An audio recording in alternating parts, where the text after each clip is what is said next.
Olá pessoal, bom dia para vocês. Hoje é dia 4 de fevereiro de 2025, aniversário da dona Marta, minha progenitora, e do meu irmão Pedro Paulo. Então parabéns logo de manhã aqui para vocês dois. A dona Marta fazendo 87 anos de idade com uma lucidez incrível. Então parabéns a galera aí, Uberlândia, Minas Gerais, e obrigado pela audiência de todo mundo no restante do Brasil que está conosco aqui. Para começar mais um programa quente aqui, eu continuo substituindo o Demore hoje, amanhã e depois. E a partir do dia 17 eu passo a apresentar essa live aqui para vocês todos os dias, tá bom? Como eu faço todo dia aqui, vamos falar um pouquinho sobre a previsão do tempo, porque, olha, as chuvas continuam causando estragos, né? É impressionante que as pessoas ainda têm a pachorra de olhar para isso tudo que está acontecendo e achar que está tudo normal, né? Negar que exista uma mudança climática no planeta que está provocando com uma frequência assustadora efeitos que cada vez mais nos apavoram, né? Especialmente diante da falta de ação de autoridades que, como o prefeito de São Paulo, acham que é muito mais barato expulsar as pessoas dos lugares pagando uma remuneração ridícula do que tentar resolver e mitigar o problema das chuvas no Brasil. Mas antes de falar sobre os problemas, eu vou falar sobre a meteorologia mesmo. Vou pedir para o Alex, que está me ajudando hoje aqui na técnica, colocar no ar para a minha página. Está aí. Alex, bom dia a todo o pessoal interno aqui do ICL. Bom, vamos primeiro para os avisos meteorológicos, estão aqui na tela para vocês. Como vocês veem aí no mapa, hoje vai ser mais um dia de temporal nessa faixa central do Brasil, que vai do norte do Amapá até o centro do litoral maranhense e depois desce aqui em direção ao sudeste, né, tomando todo o litoral paulista, paranaense e uma boa parte do litoral de Santa Catarina. Nessas regiões, para essas regiões aqui, há um alerta do INMET de chuvas intensas.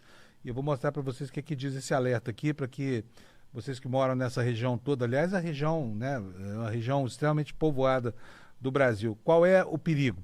Chuvas entre 30 e 60 milímetros ou que podem chegar até 100 milímetros por dia, tá?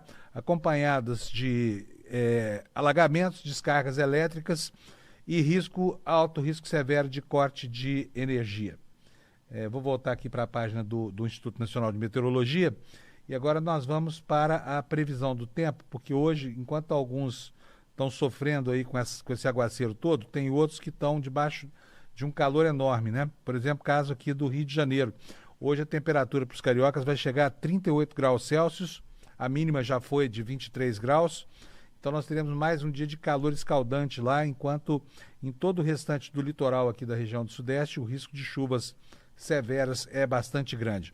Outras capitais com calor hoje, a Vitória vai ter 35 graus, Salvador vai ter 32, Aracaju vai ter 30 graus e segue por aí adiante, né? Aqui em Belém, 31 graus Celsius, em Cuiabá, no Mato Grosso, 32 graus Celsius, portanto calor aí em boa parte do Brasil, apesar do clima da chuvarada. E para os gaúchos, também tem dois alertas meteorológicos. O primeiro dele, nesse quadrilátero aqui composto por todo o centro e sul e oeste do estado, né?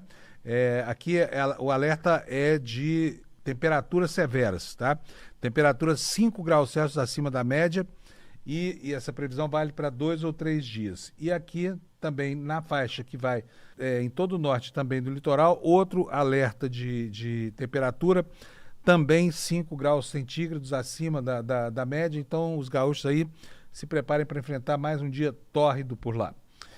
Vamos começar com o noticiário? A coisa está esquentando na geopolítica global, o Trump com seu mau humor, né, com a sua distimia ideológica, está mudando a geopolítica global, mas ontem aconteceram alguns movimentos bastante interessantes aqui, porque houve recuo parcial de parte a parte, o que está nos levando a crer que a bravata é maior do que a intenção mesmo de produzir resultados na seara do comércio global, né? Porque o Trump está usando as prerrogativas, o poder que os Estados Unidos têm de arbitrar tarifas absurdas para prejudicar a economia daqueles que são os maiores parceiros comerciais, inclusive os países mais próximos dos Estados Unidos, o México ao sul e o Canadá ao norte. E ontem houve um recuo, como eu falei, está aqui na manchete. Vamos começar pelo que aconteceu em relação ao Canadá, onde a coisa parecia, né, perdida definitivamente. Lá houve dois movimentos. O primeiro deles foi uma conversa por telefone entre o Trump e o primeiro-ministro, o Trudeau, e aí saiu esse anúncio que está na capa do jornal Valor Econômico, dizendo que Trudeau anunciará que Trump adiará tarifas ao Canadá por pelo menos 30 dias, o que faz com que o Canadá também adie a sua intenção de sobretaxar aqui alguns produtos importados dos Estados Unidos. O que diz a reportagem? O primeiro-ministro do Canadá, Justin Trudeau, anunciou ontem que as novas tarifas que os Estados Unidos iriam impor serão suspensas por 30 dias depois de uma ligação entre os dois chefes de governo. Em publicação nas redes sociais, Trudeau afirmou que teve uma boa conversa com o presidente Trump. E aqui eu quero chamar a atenção de vocês, porque parece que foi tudo combinado. Assim, o Trump deve ter pedido, tanto para o presidente do México quanto para o primeiro-ministro do Canadá, que dissessem que tiveram uma boa conversa por telefone e tudo mais. Fico aqui imaginando como é que será uma conversa entre o inseticida e a barata, né? Que é o caso dos Estados Unidos com qualquer um desses países aí que ele quer massacrar só porque...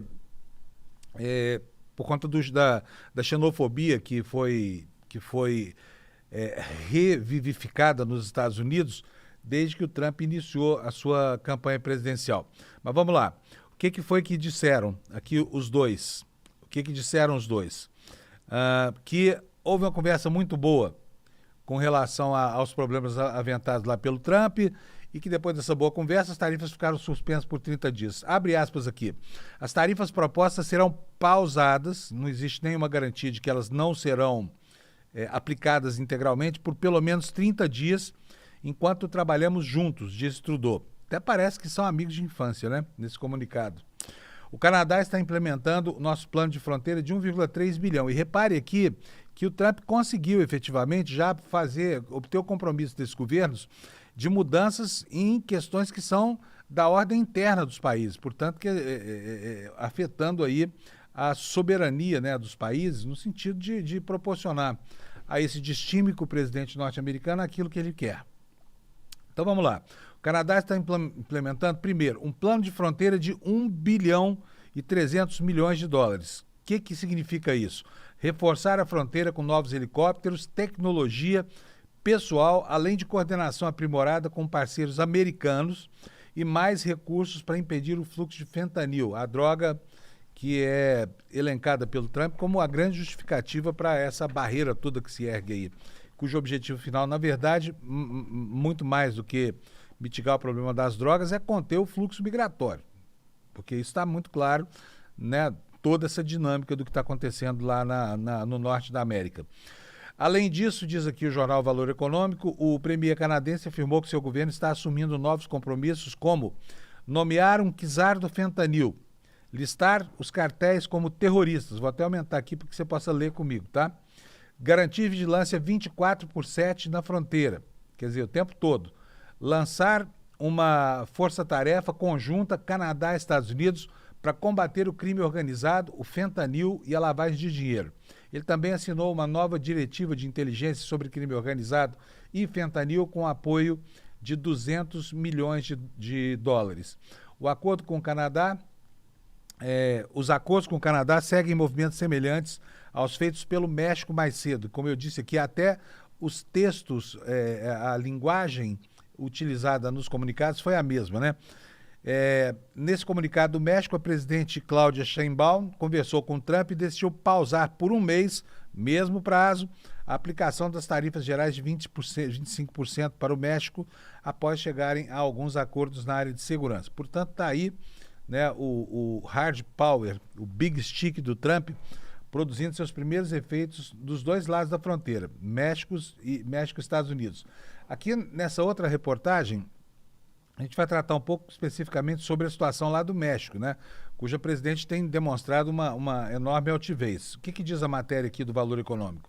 Sheinbaum diz que chegou a acordo com Trump para suspender as tarifas por um mês. Vocês vão ver aqui a semelhança na linguagem aqui desse comunicado.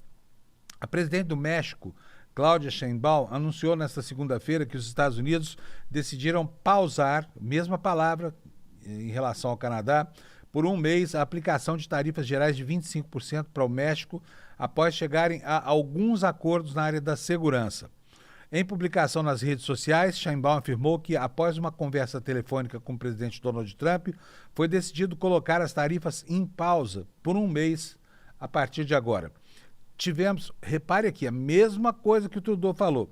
Tivemos uma boa conversa com o presidente Trump, com grande respeito pelo nosso relacionamento e soberania, escreveu ela em sua conta no X. Ou seja, o Trump acordou bonzinho, estava de bom humor. Como parte dos compromissos acordados com Trump, o presidente mexicano indicou que o país se comprometeu a reforçar a fronteira norte com 10 mil agentes integrantes da Guarda Nacional de forma imediata para evitar o tráfico de drogas do México para os Estados Unidos, especialmente do fentanil, que essa é outra obsessão do presidente americano. Por um outro lado, o governo dos Estados Unidos se comprometeu a trabalhar para evitar o tráfico de armas de alto poder para o México.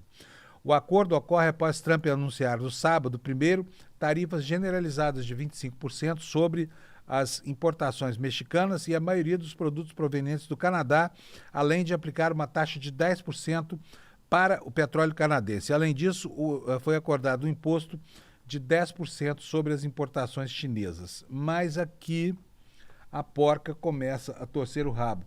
Não que não vá acontecer uma conversa semelhante a ela com a China, mas por enquanto o tom que os chineses estão impondo a essas conversas é um tom muito respeitoso. A China não falou em pausa de tarifas por enquanto, não. Pelo contrário, reagiu e efetivamente aplicou já essas sanções tarifárias sobre aquilo que vem dos Estados Unidos, que compram importado dos Estados Unidos. Vamos de novo para a tela, mais uma vez com valor econômico, está aí, olha. China reage a Trump e aplica tarifas com até 15% sobre produtos dos Estados Unidos. Portanto, o telefonema de amizade eterna, BFF e tudo mais, não aconteceu ainda, né? Vamos ver aqui o que diz a reportagem. A China anunciou novas tarifas sobre uma variedade de produtos norte-americanos em retaliação à recente taxa de 10% imposta pelo governo Trump sobre todas as exportações chinesas para os Estados Unidos. A Comissão de Tarifas Aduaneiras do Conselho de Estado informou nesta terça-feira que aplicará a tarifa de 15% também sobre carvão natural, gás natural liquefeito dos Estados Unidos e também 10% sobre petróleo bruto, maquinária agrícola e veículos de grande cilindrada e caminhonetes. Em comunicado, a comissão afirmou que as tarifas adicionais são uma resposta direta às novas taxas impostas pelos Estados Unidos. As medidas entrarão em vigor no dia 10 de fevereiro. Bom, então vocês veem aí que o tom é bem diferente, né? A posição da China é uma posição diferenciada. Aliás, a posição diferenciada já ficou expressa no arbitramento do percentual que seria cobrado sobre a taxa aduaneira sobre produtos chineses, porque para o México e o Canadá, 25%, para a China, só 10%, muito mais suave. Aí a China vem e coloca lá, né, 15% de imposto sobre produtos dos Estados Unidos e não parou nisso, tá? Não parou nisso. Vamos agora para o jornal O Globo. Tá aqui, olha. China dá o troco, né? E aqui isso é algo que pode comprometer muito a produção americana, porque eles fazem lá o que é chamado de R&D, né? Que é pesquisa e desenvolvimento de produtos, mas também importam muitos insumos para a produção, por exemplo, das placas de processamento de dados, que estão tão em voga hoje por causa das inteligências artificiais. Eles importam produtos para fabricar baterias de carros elétricos. Isso aí interessa diretamente ao Trump, ao Elon Musk, né, que é o todo-poderoso secretário de Estado aqui para a desburocratização do Estado americano. Mas vamos lá para o que a China fez. A China, então, como eu disse, tarifou em 15% as importações dos Estados Unidos e, adicionalmente, isso aí que está na tela para você ver. Pequim anunciou tarifas adicionais sobre carvão, gás e petróleo dos Estados Unidos e ainda investirá o Google. Daqui a pouco a gente vai ver que no Canadá também teve uma retaliação sobre um empresário americano. Se você não está a par do noticiário ainda, eu diria para você não se apressar, porque agora mesmo eu vou pedir para você ser criativo e tentar adivinhar qual é o nome desse empresário, cujos negócios estão extremamente atrelados, né, às dinâmicas do governo americano e que tem se metido a botar o dedo aí em assuntos onde não deveria, né? Com performance, assim, inclusive em convenções neonazistas. Daqui a pouco eu digo para você quem que é, se é que você já não adivinhou sobre quem que eu estou falando. Não é tão difícil assim, né? Fala a verdade. Mas vamos voltar aqui para a China. O que a China fez? A China sobretaxou em 15% e pegou mais um monte de coisas importantes para o desenvolvimento da indústria americana e colocou barreiras alfandegárias também. Está aqui no Globo, Economia. A China anunciou nesta terça-feira que imporá tarifas adicionais de 15% sobre a importação de gás, GLP e de 10% sobre petróleo e maquinária agrícola. As novas tarifas chinesas entram em vigor na segunda-feira. A medida foi divulgada após Washington anunciar tarifas adicionais sobre importações chinesas, que segundo o Ministério do Comércio de Pequim, viola seriamente as regras da Organização Mundial de Comércio. E antes a China já tinha antecipado que iria processar os Estados Unidos no contexto da OMC, né? Vou passar aqui para frente só para vocês terem uma ideia do tipo de pressão que a China está fazendo para tentar resolver essa quizumba aqui. Botou o Google para sambar, né? Pequim também divulgou que investigará a gigante tecnológica americana Google, diz aqui o jornal O Globo, por supostas violações de leis antimonopólio. Abre aspas. Diante das suspeitas de que o Google violou a lei antimonopólio da República Popular da China, a Administração Estatal de Regulação de Mercados iniciou uma investigação sobre a empresa, conforme previsto na lei, informou a agência em um comunicado. A China também incluiu o grupo de moeda norte-americano PVH, proprietário de marcas como grupo de moda, né? Não de moeda, grupo de moda. O grupo norte-americano PVH, proprietário de Tommy Hilfiger, Calvin Klein e a gigante de biotecnologia Illumina em uma lista de entidades não confiáveis.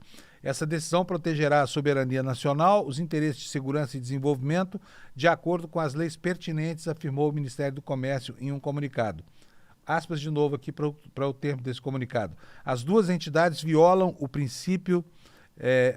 os princípios normais de transação do mercado, interrompem as operações comerciais com empresas chinesas e adotam medidas discriminatórias contra elas. As entidades chinesas anunciaram em setembro uma investigação contra a PVH por boicotar sem justificativa o algodão da região de Xinjiang, onde Pequim tem sido acusado de violações de direitos contra a minoria muçulmana uigur. Então, quer dizer, a coisa entrou para o campo das corporações aqui e não foi só lá, hein? Não foi só lá. No Canadá, nós também tivemos... deixa eu ver se eu acho aqui a informação para vocês, porque eu tinha separado aqui, depois eu me perdi. Mas o Canadá, uma província do Canadá, disse que iria rasgar o contrato com a Starlink do Elon Musk, né? Um contrato de 68 milhões de dólares, né? Está aqui a matéria do Jamil Chad para vocês. Deixa eu tirar esse cookiezinho daqui. Ontário, no Canadá, rasga acordo com Starlink. Quer dizer, as corporações... Opa, venceu minha assinatura aqui? Não venceu, não. Vamos lá. Província no Canadá, rasga acordo com Starlink. Os Estados Unidos fazem um acordo com o Trudeau. Mas o Canadá fez... que coisa chata isso aqui, hein, gente? Enfim, vou contar aqui. O Jamil Chad está nos contando que a província de Ontário, no Canadá, tinha feito, no finalzinho do ano passado, em novembro, um contrato para distribuir lá a antena do Elon Musk, que, aliás, é muito boa, hein? Cá entre nós, para regiões mais remotas do país. Como se sabe, o Canadá é um país que tem regiões inóspitas, áreas isoladas, e a intenção do governo lá de Ontário era incluir essa gente toda num cenário aí de economia global, né, e de tecnologia global, levando a eles a internet através da Starlink. Foram 68 milhões de dólares, não é um contrato pequeno, e Quebec diz que não quer mais essas antenas do Elon Musk lá, e rasgou então o contrato numa espécie de retaliação contra o governo americano. E o que acontece? Aí o Elon Musk passa sentindo o bolso dele, né? Porque é uma guerra, afinal de contas, e uma guerra tem mortos e feridos. Nesse caso aí, o ferido é o Elon Musk, que é um dos manda-chuvas do governo americano hoje. E teve mais um reflexo dessa investida das empresas chinesas de tecnologia contra o establishment americano, né, da inteligência artificial. Por quê? A gente viu aí que nos últimos dias apareceu essa novidade chamada DeepSeek, e o DeepSeek causou um abalo profundo, derrubando as ações das gigantes de tecnologia nas bolsas de valores americanas e provocando um furor no mercado. Pois bem, vou mostrar aqui uma coisa para você. Pode botar para mim, Alex, por favor, isso aqui no ar? Tá vendo isso aqui? Você conhece com certeza essa página. Esse aqui é o chatbot do ChatGPT, que todo mundo já conhece, já usou e tudo mais. Aqui em cima, quem não está acostumado com o uso aqui digamos assim, dos meandros desse mecanismo, vai encontrar vários modelos aqui que estão à disposição do público. Alguns são pagos, outros não são. Eu uso o ChatGPT 4o. Os brasileiros aqui falam 4o, como se a pronúncia do O em inglês pudesse explicar que a gente fala 4, não 4o, né? Então tá aqui, eu uso 4o, o 4.0, que tem muita gente que chama de 4.0, mas tinha um desses modelos, que é esse aqui, olha, é o O1. Quando você muda aqui em cima, nem parece que mudou. Olha, tá aqui, ChatGPT O1. Sabe qual é a diferença entre o 4.0, o Mini e tudo mais? Ó, o 4O é esse aqui, que é o que todo mundo que paga $20 por mês usa, né? E aí você tem os outros modelos que são gratuitos, que vem aqui abaixo, olha. O O3 Mini, o O3 Mini High e vai por aí afora, e tem outros modelos. Mas o acesso a esse aqui, o O1, era caro pra caramba e agora ficou bom. Qual que é a diferença entre o O1 e o ChatGPT? Se vocês olharem aqui na página, vocês não vão reparar nenhuma. Só que esse modelo O1, ele tem uma estrutura, uma engenharia diferenciada do 4.0. O 4.0 serve mais para informações textuais e para outras coisas do tipo. Esse O1 é muito bom porque ele tem um mecanismo de metabolização, vamos dizer assim, da informação, chamado cadeias de pensamento, tá? Cadeias de pensamento. E ele é muito melhor para a solução, por exemplo, de problemas matemáticos complexos, né? Que os cientistas deles dependem tanto. Para fazer software, por exemplo, scripts em Python. Então, para tarefas que envolvem matemática avançada, ele é muito melhor. E é uma diferença muito grande. Os especialistas dizem que o ChatGPT 4.0 só acerta cerca de 13% de problemas que são muito estruturados na área da matemática. E esse aqui, que é o O1, ele acerta 83% das respostas. Portanto, ele é muito mais inteligente, entre aspas, assim, para questões matemáticas, do que o 4.0. Se você usa só para corrigir texto, enfim, para melhorar uma carta, para mandar um e-mail, essa coisa toda, aí o seu GPT não muda nada. Mas para quem, por exemplo, estuda na Universidade de Harvard e está lá envolvido com cálculo de cosmologia, de engenharia avançada, aí é o O1. E o melhor, então, agora esse modelo O1 está disponível de graça para você. Não precisa pagar nada, você pode usar. Então, se você quiser usar, você vem aqui nessa abinha aqui do lado da página, olha, é só escolher aqui o O1, tá? Ele fala aqui, ó, usa raciocínio avançado. E, portanto, é muito diferente do ChatGPT. Mas para todos os demais, o GPT Mini é suficiente, ou o 4.0, que custa $20 por mês, cerca de R$ 120, resolve muito bem. Agora, outra maneira de acessar o O1 é esta aqui, olha, é o Copilot, que é o chatbot da Microsoft para inteligência artificial. Vou até fazer uma perguntinha aqui para ele. Olha só, Copilot, como faço para usar o O1 do GPT? Vamos ver o que ele responde? Não combinei nada com ele aqui não, tá? Olha aqui a resposta, ó. Para usar o GPT 3.5, você precisa acessar a plataforma, o serviço que eu ofereço como a OpenAI. Não é essa a resposta que eu queria, não. E eu escrevi errado aqui também, né, gente? Aí não dá, concordo? Vamos lá de novo. Como faço para usar o GPT O1 no Copilot? Vamos ver o que ele vai responder aqui. Parece que houve um pequeno mal-entendido. No momento, o Copilot não permite integrar. Deixa eu falar uma coisa para vocês, ele está mentindo.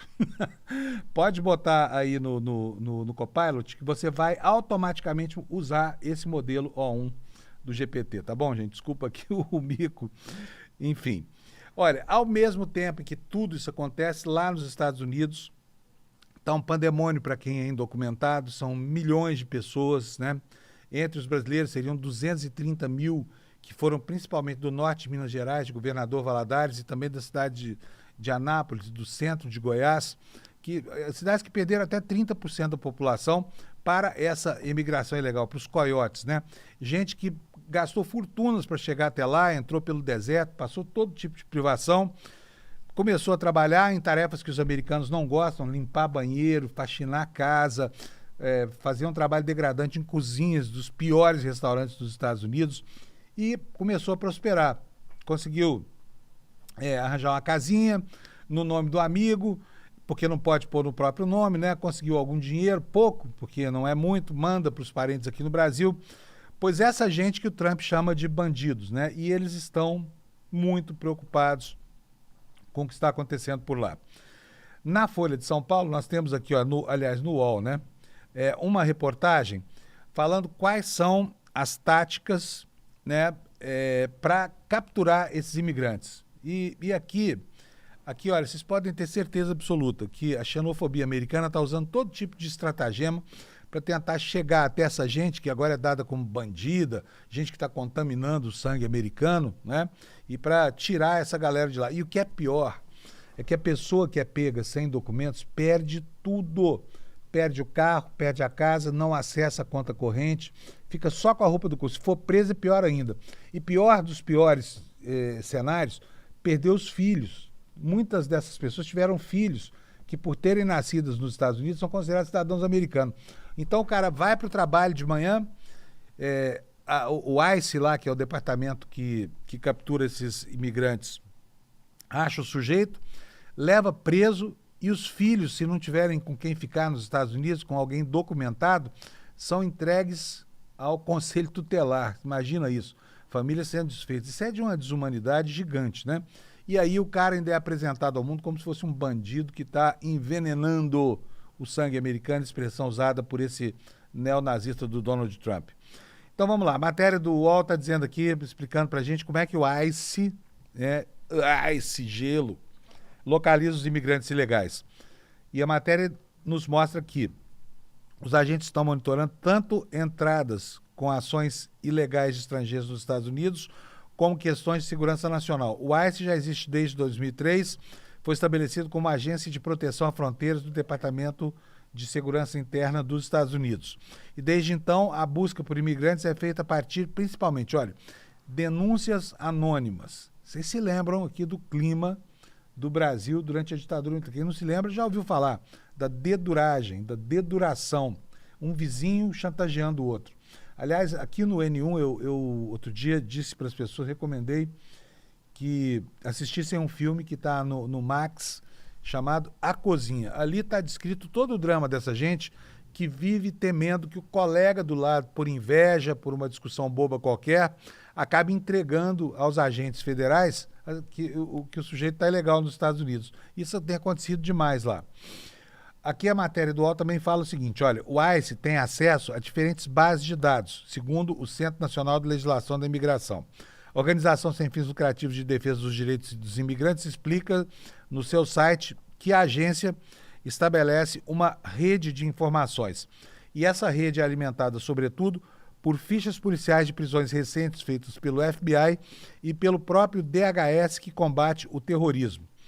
Mesmo fichas de cidadãos que estão legalmente nos estados, legalmente, tá? Quem está lá legalmente, podem auxiliar o ICE nas investigações. Por exemplo, se uma família tem imigrantes ilegais e ilegais também, e o ICE recebe uma denúncia de que o ilegal mora com um migrante legal, os agentes podem então checar os registros de endereço em uma das bases de dados a que o ICE tem acesso, a do DMV, que é o Detran americano, e além disso, o ICE consulta registros do NCIC, que é o Centro de Informação Nacional de Crimes, né?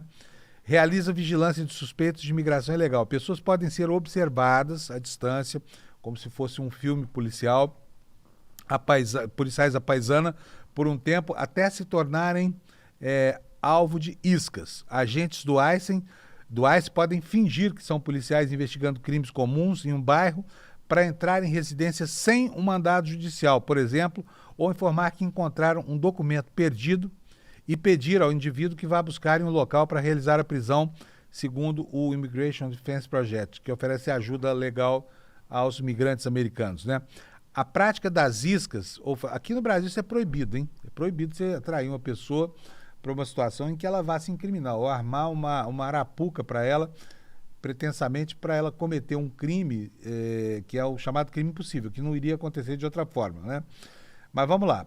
A prática da fraude estratégica, que é como se chama esse procedimento, se tornou parte das políticas internas do ICE desde 2005, segundo a Columbia Law Review, que é um periódico da Universidade de Columbia, em Nova York. Há instituições e advogados que alegam que é uma violação, também lá, da 4ª emenda da Constituição, que protege cidadãos contra buscas e apreensões ilegais.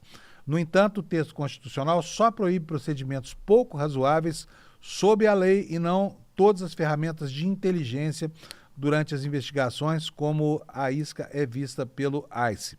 Os agentes também utilizam dispositivos eletrônicos para checar dados biométricos. Através de digitais e do reconhecimento facial, eles conseguem rapidamente obter informações sobre um suspeito de imigração ilegal durante uma abordagem. As organizações de direitos civis apontam o risco de, em muitos casos, estrangeiros serem abordados simplesmente por um critério de raça, levando a crimes de ódio em caso de prisão violenta, prisões violentas que eventualmente venham a acontecer. Pode tirar essa página para mim, Alex, por favor? Bom, e os brasileiros? O que os brasileiros estão fazendo lá? A Folha de São Paulo hoje trata desse assunto também. Nessa matéria que está na tela de vocês, brasileiros recorrem a apps, né, aplicativos, para poder escapar de batidas de serviço de imigração dos Estados Unidos. Agora, vê se isso é vida. Fala sério, né? O sujeito tem medo de levar os filhos na escola, não pode ir para o trabalho. Daqui a pouco está todo mundo paranoico lá, achando que vai tomar uma batida do ICE, perder seus pertences, perder a família, ficar meses preso até ser eventualmente deportado para cá, para começar a vida do zero, né? Em solo brasileiro. Mas aqui, no caso, por exemplo, para evitar isso, então eles estão recorrendo a aplicativos para tentar fugir das batidas lá do Departamento de Imigrações. O que diz a matéria? Brasileiros e imigrantes de outros países têm resgatado aplicativos que utilizavam no primeiro governo de Donald Trump para se esquivar dos agentes de imigração diante do relato de batidas súbitas do ICE em estabelecimentos com conhecida presença de estrangeiros por todo o país. O Padlet é uma das plataformas que passaram a ser usadas por imigrantes tanto para relatar a presença de funcionários do ICE como para evitá-los. Esse aplicativo permite que os usuários publiquem informações sobre a localização dos agentes de imigração em tempo real sobre um mapa. A estratégia lembra o uso do Waze. Lembra quando o Waze aqui no Brasil, logo no comecinho, quando ele era usado pela garotadinha para fugir de blitz policiais? Lembram disso? Pois é, a mesma coisa estão fazendo lá com esse outro aplicativo aí que chama Padlet, né? Então, o aplicativo permite que os usuários permitem informações sobre a localização dos agentes do ICE em tempo real, num mapa. A estratégia lembra o uso do Waze. O Padlet não é o único meio utilizado pelos imigrantes para se protegerem lá nos Estados Unidos. Em vários locais, há cartazes com números de telefone que podem ser úteis caso se conheça alguém que foi preso em uma das batidas. Associações também pretendem criar serviços de alertas próprios. As ações do ICE têm sido usadas pelo governo Trump como uma vitrine para mostrar que as suas políticas estão em curso. Todos os dias, os perfis da Casa Branca nas redes sociais replicam informações postadas pelo órgão americano com a quantidade de pessoas detidas. Até o momento, houve pelo menos 2 operações em larga escala em Chicago e em Nova York. Chris Noem, que é secretário do Departamento de Segurança Interna dos Estados Unidos, que tem o ICE sob o seu comando, acompanhou, aqui olha, ela na... não é ela na rua, não.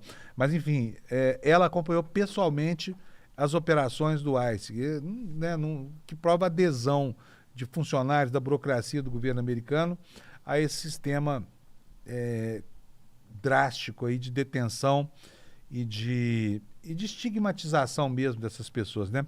Na foto dessa matéria está aí, Marcel Maldonado, com a mulher dele, André, e o filho Samuel, na Cidade do México.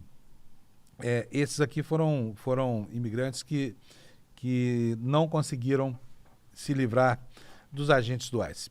Então, portanto, a coisa está muito feia lá.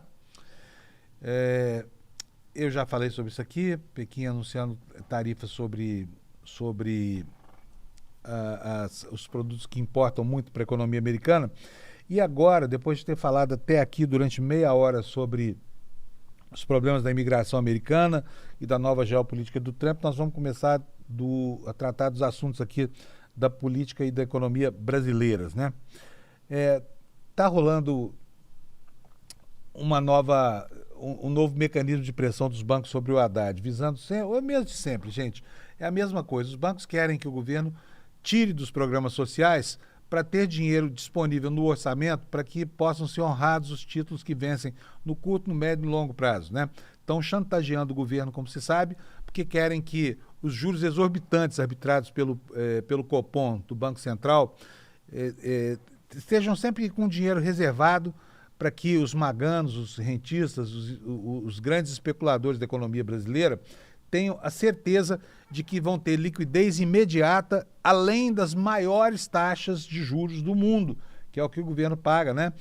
Orientando aplicações em CDI, por exemplo, que vão muito além daquilo que se paga no mundo aí. A manchete da Folha de São Paulo é essa aí que você está vendo. Congelamento de despesas é teste para Haddad dar um choque de credibilidade fiscal. Ou seja, agora não bastava o planejamento. O Haddad vai ter que fazer aqui um triplo carpado para demonstrar para esses especuladores que o Brasil, sim, segue o receituário que eles escreveram, que eles prescreveram. O que diz a reportagem? Após o presidente Lula afastar a adoção de novas medidas fiscais, o anúncio de um congelamento robusto de despesas na largada do orçamento deste ano se transformou na principal aposta para o governo tentar reconstruir a confiança dos investidores na sustentabilidade das contas públicas. Mesmo antes da votação do orçamento de 2025, que ainda está pendente, né?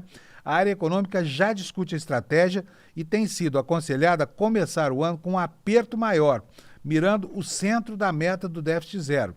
Ao contrário do que foi feito no ano passado, quando se mirava o topo da meta, né?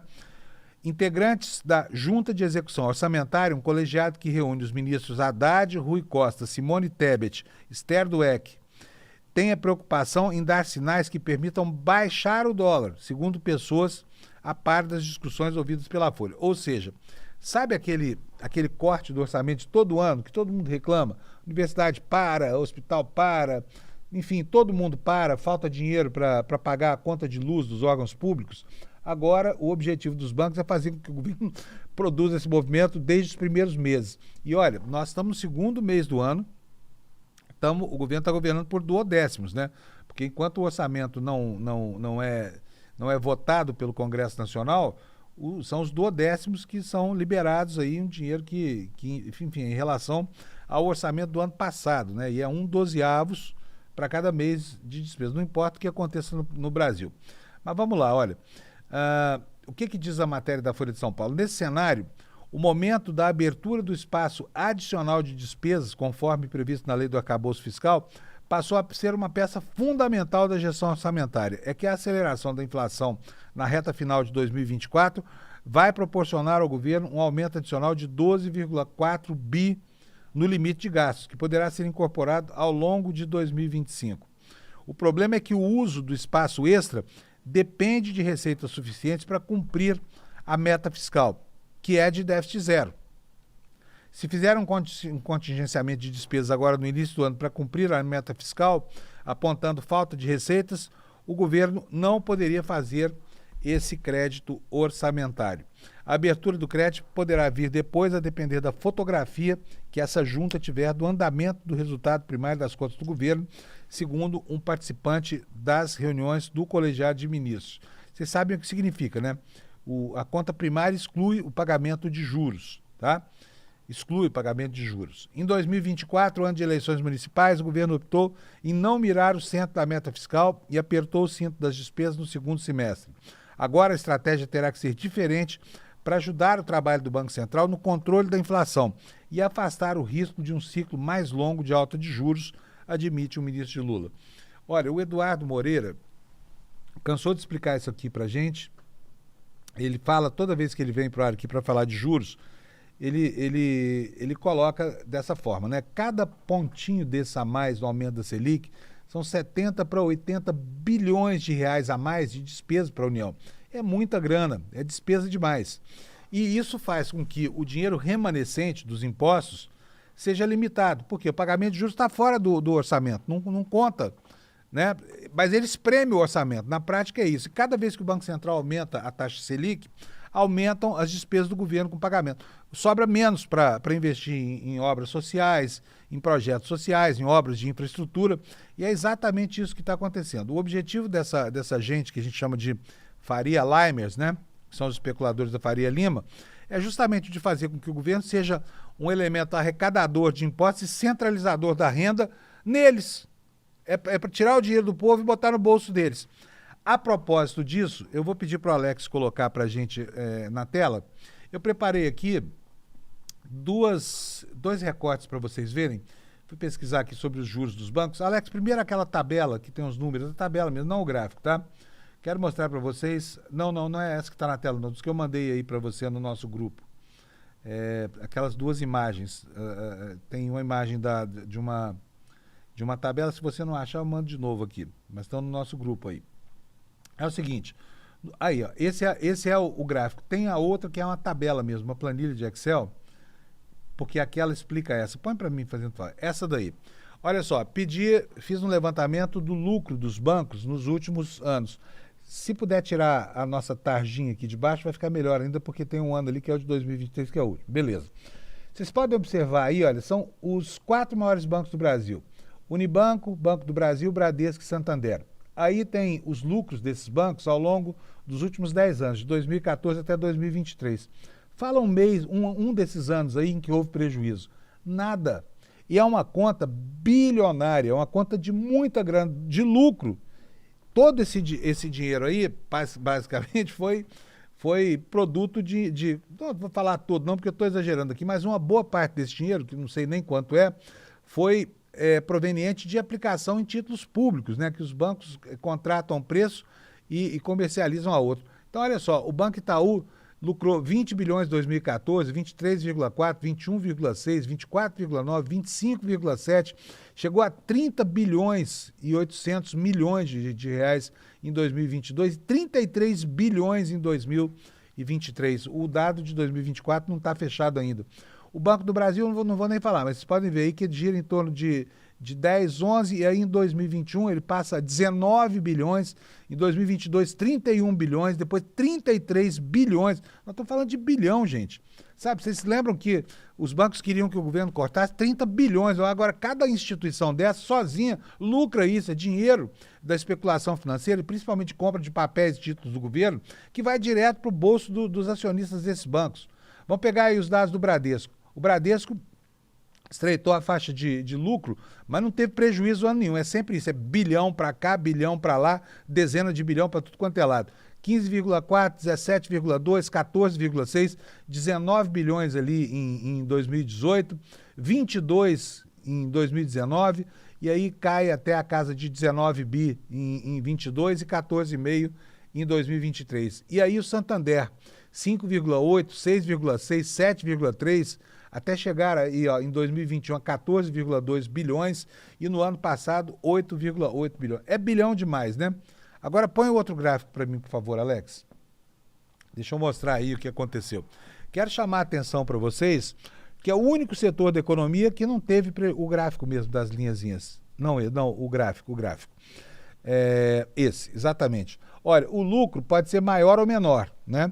Geralmente ele é maior, tá? Ali está o lucro por banco. Olha, o lucro pode diminuir um pouquinho. Mas vocês já ouviram falar que banqueiro teve prejuízo no Brasil? Que diabo de capitalismo sem risco é esse, em que as empresas só têm lucro? A gente ouve falar que a Vale do Rio Doce, por exemplo, de vez em quando enfrenta um mar revolto, né? Que a Petrobras enfrenta um mar revolto. Mas os bancos não. Estão sempre mar de almirante e céu de brigadeiro para eles, né? E é bilhão para cá, bilhão para lá. Só nessas 4 instituições aí, a gente bota aí uma média de 20 bi para cada uma, são 80 bilhões de reais de lucro por ano, né? É muita grana. Bom, olha só, mais informações sobre os movimentos dos bancos. Eu vou tomar uma aguinha aqui que a garganta está secando. O que eles disseram para o Lula? sem teto de juros no consignado privado, eles podem passar a atuar sem a garantia do FGTS. A Febraban apresentou pleito sobre o novo modelo de empréstimo consignado privado via plataforma de e-social em reunião no Palácio do Planalto. Os Ministérios da Fazenda e do Trabalho não comentaram. Vamos ver o que é exatamente isso aqui, para a gente entender? O setor financeiro afirmou... Oh, meu Deus do céu, mas está difícil hoje, viu? Enfim, agora eu perdi a notícia aqui, fechar, mas não tem problema. É o governo, mais uma vez, mudando as regras de um sistema de crédito para negar a garantia do FGTS aos tomadores de crédito consignado, né?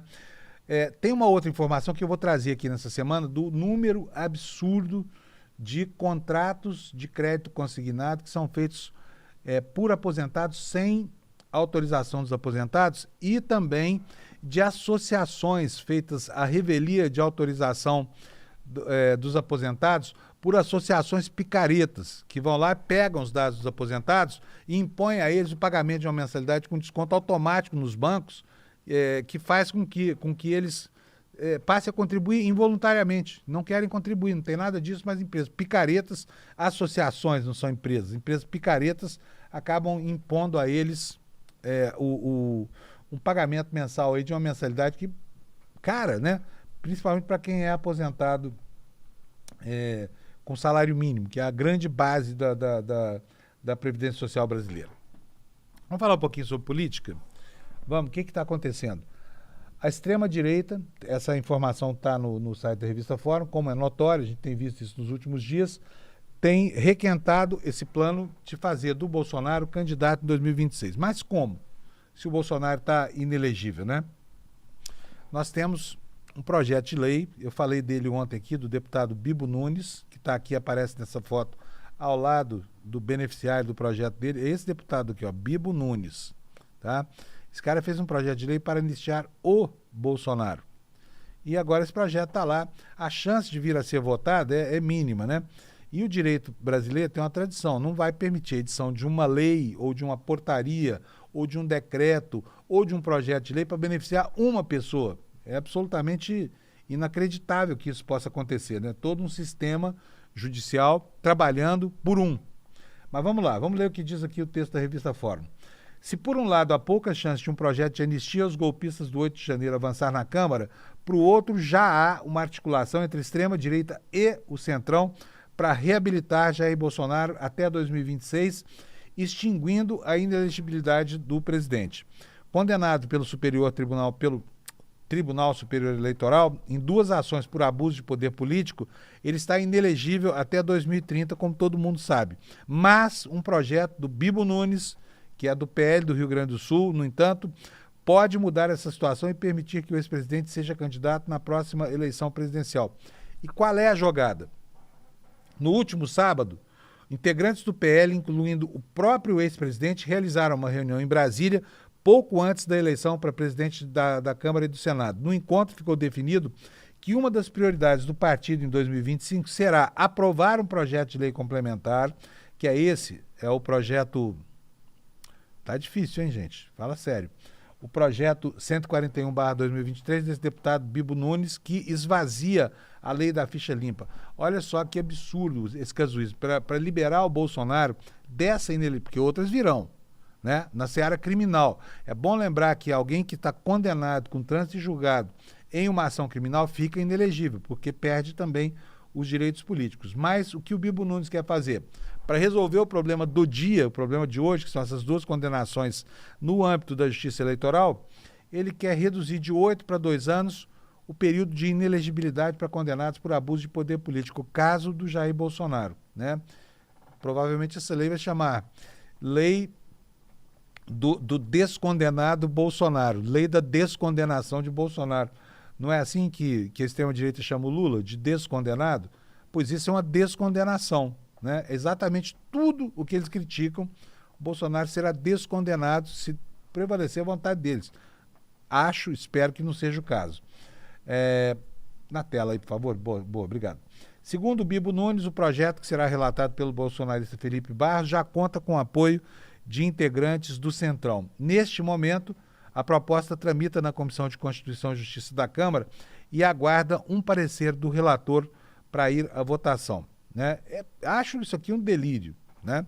No entanto, o Flávio Bolsonaro disse nesse fim de semana que o Centrão já tem um compromisso com eles, o Centrão tem um compromisso com os novos presidentes da Câmara e do Senado para que essa pauta passe a andar, né? Ontem nós vimos que só se opôs enfaticamente a isso o senador Otto Alencar, né?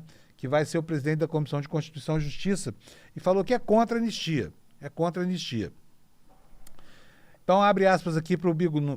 Como o presidente Bolsonaro no encontro do PL hoje, onde confirmamos apoio total como candidato a ele em 2026, o PLP 141/23 de minha autoria é que reduz a inelegibilidade de 8 para 2 anos, viabilizando a candidatura. O colega Felipe Barros será o relator, imagina. Entregaram o galinheiro desse projeto, dos passes desse projeto, para um bolsonarista experiente, como o Felipe Barros. Será o relator e será prioridade do PL a aprovação. Bolsonaro, presidente de 2023, escreveu Bibo Nunes ao divulgar uma foto com o Bolsonaro. Está aqui, olha, a tuitada dele. Tuitada não, acho que isso aqui é Instagram, né? E aqui ele se ufanando do seu casuísmo. PL 141/2023 permitirá Bolsonaro em 2026, delirou o deputado Bibo Nunes. Que mais, gente? Tira da tela para mim, fazendo favor. Olha, gente, no Platô BR, que é o portal de notícias onde está o nosso companheiro aqui, o Guilherme Amado, há uma fala do Nicolas Ferreira que, embora não seja do dia, é bom relembrar, porque nós vamos começar a falar de outros assuntos aqui agora, que aconteceu lá no Grammy, que é importante que você saiba, mas veja só como é que um deputado federal que não tem nenhuma compostura se refere ao ambiente do parlamento. Põe na tela para mim, Alex, por favor. Olha isso, olha. Nicolas fala em puteiro. Bota o bip aí. Bota o bip para nós aí, Amaral. Nicolas fala em puteiro ao explicar tolerância com negociações no Congresso. Em entrevista ao Platô BR, o deputado usa prostituição como exemplo em avaliação sobre acordos feitos no parlamento. Olha, esse aqui, o Nicolas, ó, o homem da campanha contra o Pix do Haddad, né? O que diz a reportagem do Platô? O deputado Nicolas usou uma imagem curiosa ao responder. Curiosa, ainda foram generosos com ele aqui, hein? Ao responder a perguntas do Platô sobre as emendas parlamentares e negociações políticas no Poder Legislativo. Não quero comparar isso aqui, por exemplo, a uma zona, mas suponhamos que eu sou evangelista e vou evangelizar um puteiro. Meu Deus do céu. Isso é como o cara define a si mesmo e ao ambiente que ele frequenta, entendeu? Ele é o evangelista, né? E o rebanho que está embaixo das prostitutas, né? Mas quando é que ele falou isso? Não quero comparar isso aqui, por exemplo, a uma zona, mas suponhamos que eu sou evangelista e vou evangelizar um puteiro, disse o congressista mineiro, no contexto da eleição de Hugo Mota do Republicanos para a Câmara. Aí eu vou falar, não, peraí, eu não vou falar com vocês não, vocês são prostitutas, pontuou em tom irônico. É a matéria-prima que eu tenho para trabalhar, prosseguiu. E chamou os colegas de prostitutas. Pode uma coisa dessa? Mas é atrevido esse moleque, hein? Fala sério.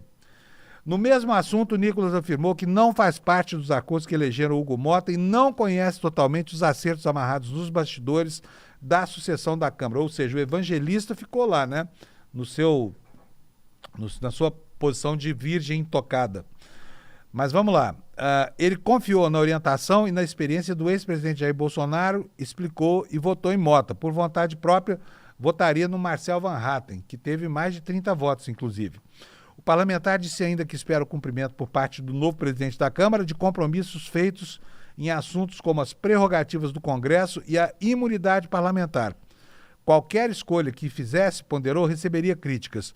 Onde tem pessoas, tem conflitos de ideias, não só tem ditadura, afirmou Nicolas aos jornalistas Rodrigo Rangel e Guilherme Amado, nosso colega aqui do Platô. Então, veja só a que ponto chegamos. O evangelista e as prostitutas, né? Isso daria um ótimo conto do Machado de Assis. Olha só, outra promessa aqui, o Alcolumbre disse que o Lula garantiu a ele que o projeto de exploração do petróleo na margem equatorial vai sair. O projeto de exploração do petróleo da margem equatorial vai sair. O presidente Lula disse ao presidente do Senado, Davi Alcolumbre, nessa segunda, que vai autorizar a exploração de petróleo na margem equatorial brasileira na foz do Rio Amazonas. Assunto que vai colocar os ambientalistas brasileiros aqui em surto psicótico, né? A demanda é uma das principais reivindicações de Alcolumbre ao governo federal, justamente porque o estado dele, o Amapá, seria um dos principais beneficiados. Lula já deu declarações anteriores nesse sentido. A Petrobras tenta há anos explorar petróleo na margem equatorial, mas o IBAMA negou em 2023 a autorização. A estatal apresentou um recurso que ainda aguarda uma solução definitiva. Está tudo parado lá na mão do IBAMA, né, e do Ministério do Meio Ambiente, que relutam. Como é que o Brasil pode... Tira da tela para mim, por favor. Obrigado. Gente, quero falar um pouquinho para vocês do Grammy, tá? A gente não falou aqui, mas foi uma vergonha que aconteceu lá. Negaram um assento na mesa das celebridades para o Milton Nascimento, que estava lá disputando o Grammy nesta última edição. Queriam botar o Milton Nascimento numa arquibancada, né? É algo... Só o racismo estrutural explica, porque não há outra explicação. O Milton Nascimento não é um cantor desconhecido lá fora, não é um neófito, ele tem uma vida inteira dedicada à música brasileira e ele é respeitabilíssimo lá no exterior. Olha, e aí ele explicou, ainda teve que explicar isso, porque deu uma polêmica, né?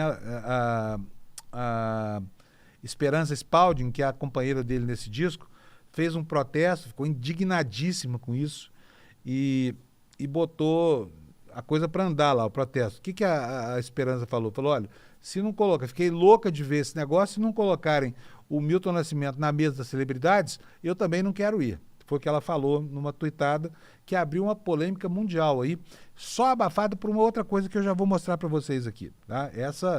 O pessoal das colunas de fofocas falou a larga sobre isso. Agora, sobre o Milton Nascimento, pouca gente falou. A CNN é uma das poucas empresas jornalísticas dessas grandonas aí que se dedicou a tratar desse assunto aqui. O que diz a matéria da CNN? Em nota publicada no Instagram oficial do brasileiro, a equipe afirmou, sabe por que ele não foi no Grammy? Sabe por quê? Não é que ele foi barrado, é que ele não teve um assento na mesa central da premiação. A questão, no entanto, diz respeito ao local reservado para o Milton, disse aqui o site da... Oh, meu Deus, volte para cá. O site da CNN. O mineiro deveria ficar na arquibancada, enquanto a companheira dele poderia ficar na mesa da celebridade. Sabe por quê? O que o Grammy informou para eles? Que ele não sentaria naquela mesa, porque naquela mesa se sentariam apenas as pessoas que o Grammy quer mostrar para o mundo. Como se o Milton Nascimento não fosse uma pessoa mundialmente importante. Agora me pergunta aqui, quem diabos organizou o cerimonial desta porcaria desse evento do Grammy? E sabe o que foi que pegou mesmo? Eu vou aproveitar o finzinho do programa aqui.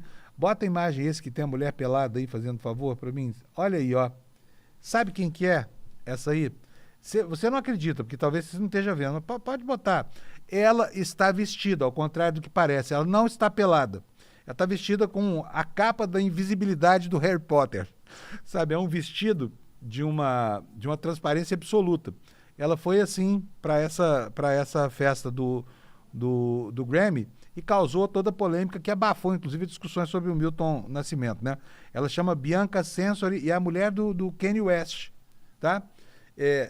Chegou lá com um casacão preto, aí na hora de passar pelo red carpet lá, tirou o casacão preto e o marido dela falou, agora faça seu show.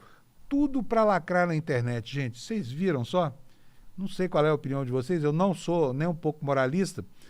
Acho que a roupa que ela usa ou deixa de usar é problema dela. O fato é que, primeiro, todo mundo disse que ela estava nua, não estava. Ela estava com a capa da invisibilidade do Harry Potter, né?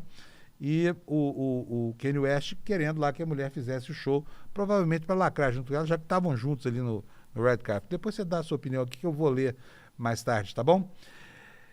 Então é isso, estamos terminando a edição de hoje. Antes de sair, quero dizer para vocês que vai ter um evento super importante aqui na próxima quinta, às 8 horas da noite, uma aula magna na abertura da pós-graduação que o ICL está organizando junto com a Fundação Escola de Sociologia e Política daqui de São Paulo.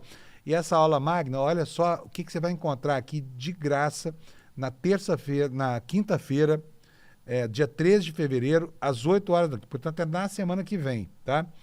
Renato Janine Ribeiro, ex-ministro da Educação, ex-presidente da SBPC, e o nosso queridíssimo Gessé Freire de Souza, Gessé Souza, vão dar essa aula para você. E durante a aula, você vai ter a última oportunidade de se matricular na pós-graduação do ICL. Então, para fazer a sua matrícula, para assistir essa aula, você pode ir aqui, ó, nesse link que está aqui embaixo, despertaicl.com.br, vai lá e faz sua inscrição. Quem sabe se você não fica animado e vai fazer essa pós-graduação maravilhosa para você ter uma visão muito mais panorâmica e profunda sobre a realidade brasileira. Tchau para vocês, encontro vocês daqui a uns minutinhos lá no N1, porque hoje eu estou lá até o fim do programa e já estarei com vocês. Um abraço, boa terça-feira para todo mundo. Tchau. Há uma pergunta que não quer calar. Por que será que grande parcela dos mais pobres acaba apoiando políticos que defendem interesses contrários aos seus, que defendem interesses da elite? Será que a esquerda não consegue mais entender os anseios da maior parte da sociedade? Ou será que grande parte dessas pessoas está exatamente reagindo contra humilhações diárias que sofrem e aí resolvem explodir tudo? Às vezes até literalmente. Nós vamos ter um debate muito interessante aqui. No dia 13 de fevereiro, uma quinta-feira, às 20 horas, o sociólogo Gessé Souza e o professor Renato Janine Ribeiro vão discutir exatamente isso. Como as elites econômicas levam um país, e principalmente os mais pobres, à autodestruição. A vingança dos humilhados é o nome desta aula magna que você vai assistir ao vivo, online e de graça, aqui nos canais do YouTube do ICL. É o começo do curso de pós-graduação do ICL.